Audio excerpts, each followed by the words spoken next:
who is a member of our family now. As like many of you, he is also an avid hunter and outdoorsman. As a North Carolina senator, he served 2 terms and co-chaired the Judiciary and Appropriation, Justice, and Public Safety Committees. And he's a member of the Commerce, Education, Finance, and Rules and Operations Committees. Senator Newton is committed to the people of North Carolina, particularly Johnston, Nash, and Wilson counties. And we're so happy to have his family as part of ours, and we're excited that he could join us today. Please welcome Senator Buck Newton.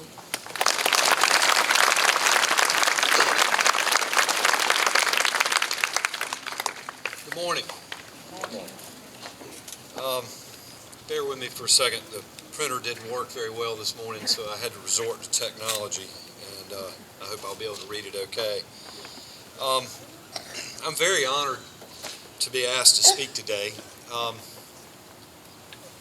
When I was asked to deliver an address honoring veterans, at first my reaction was, I'm not the right person to do this. You see, I've never served in the military. I'm not a veteran.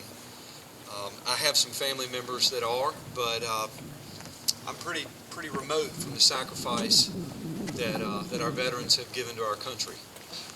But as I thought about it, I realized I was exactly the right kind of person to give this address, because it is I and my family and those of us here who have not served that owe this thanks to you. My freedom has been protected by your sacrifice, and that's why we want to honor you today. I've enjoyed the freedom that you have helped protect on a daily basis, and I stand before you overwhelmed with gratitude for your service and the sacrifice that you've given our country. So this Veterans Day, we need to take a moment and express it, and I'm very glad that Rocky Mount Academy is having this ceremony and recognizing what we should. You know, I was watching a few minutes of the news last night. I don't get to do that as often as I would like, but I was watching NBC for a few minutes, and they had a segment about the bitter fighting going on in Syria. And I must tell you, I was really struck by the reality of that a handful of Kurdish forces were holding out, trying to resist the extremists in ISIS. And many of these fighters were women, and I was really struck by that. You know, those who might survive that terrible conflict have a very bleak future ahead of them with the destruction of their country. And we're worlds apart from that conflict. And we're worlds apart from the conflicts that our military is engaged in now and has been over the years. It's been many, many years since we've experienced that tragedy here in our own country. American freedom has been under attack since the birth of our nation, from the Revolutionary War to the war between the states, World War I and II, and obviously the modern conflicts that we've had in the Middle East. But our veterans have been there and fought for our freedom that we enjoy today.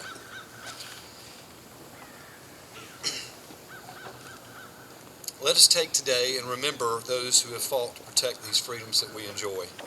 The freedom to live without fear, the privilege to pursue happiness, because life and liberty are protected by these men and women. Whether in peace or at war, the important role our veterans have played cannot be denied. There are men and women from walks of life, some young, some old, some ordinary, and sometimes famous. But they share one thing in common: a great love for this country. At the time when then Governor Ronald Reagan introduced former POW John McCain in 1974, this future president asked, "Where do we find such men?"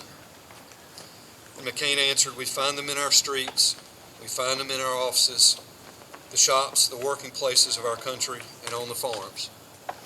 These ordinary men and women across America have stepped up to take extraordinary endeavors in defense of freedom.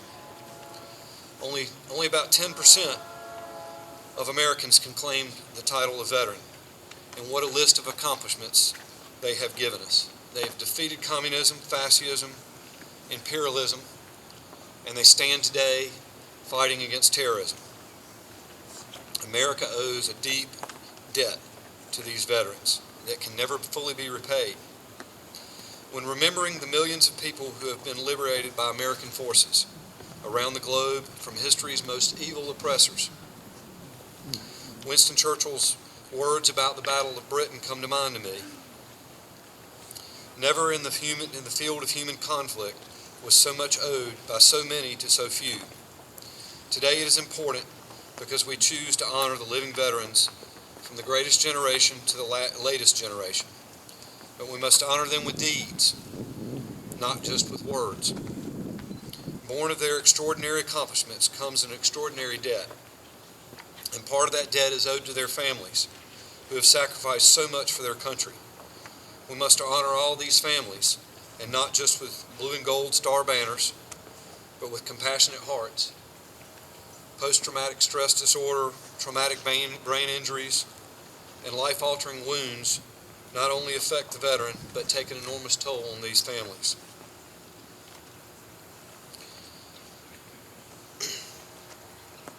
We have prospered as a nation because we have always had citizens willing to stand up and answer the call to serve our country.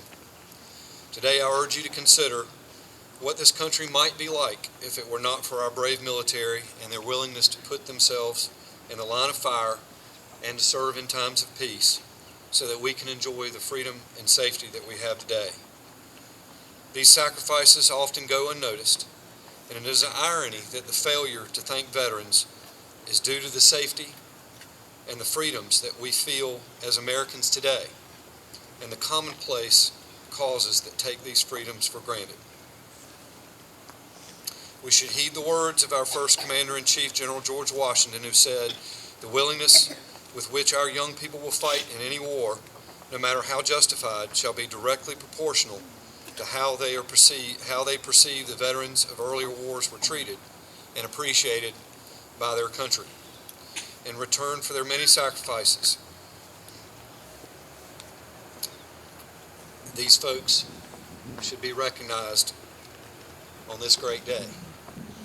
As our banks are closed, the post office is closed, and our life is altered just briefly in such a minor way, let us pause and remember this. Technology is failing me, so I'm going to ad lib. You touch these things and it moves. It falls to an indebted nation to meet their selflessness with thankfulness. So we go about our lives this Veterans Day. I'm very grateful to be a part of this opportunity to thank you for the sacrifice that you've made and the service that you've given to our country. Thank you.